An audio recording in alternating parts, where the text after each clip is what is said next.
ओडिशा उठा जलसेचन निगम विभाजन स्तरीय पाणी पंचायत पक्ष पालन हो जाइछि।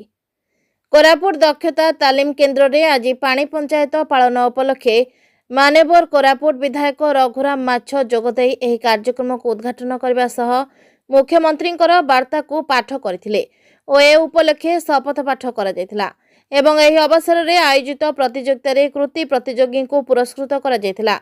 अन्यपटे आज ए कार्यक्रम रे विभागीय अधिकारी कार्य रे असंतोष जाहिर करबा सह किछि टास्क भी देथिले। सेपरि चाषी को भी आह्वान देथिले जे जहाँ भी समस्या अछि ताकू जनप्रतिनिधि दृष्टि को आनिबा सह समस्यार समाधान पई आलोचना करबा को कहिथिले। आजर कार्यक्रम रे विभागीय अधिकारी छात्र छात्री चाषी जनप्रतिनिधि माने उपस्थित थिले। कोरापुट जिला प्रतिनिधि देवाशीष पटनायक रिपोर्ट जेएमजे न्यूज। एवं ये जो कार्यक्रम जो द्वारा चाषी माने किभली तांकर जमी को आय वृद्धि करेंगे, तांकर फसल जदि वृद्धि पाइला जलसेचन वृद्धि हेले तांकर खेत बा चाष जमी रे तांकर फसल मध्य बढ़ी थाए।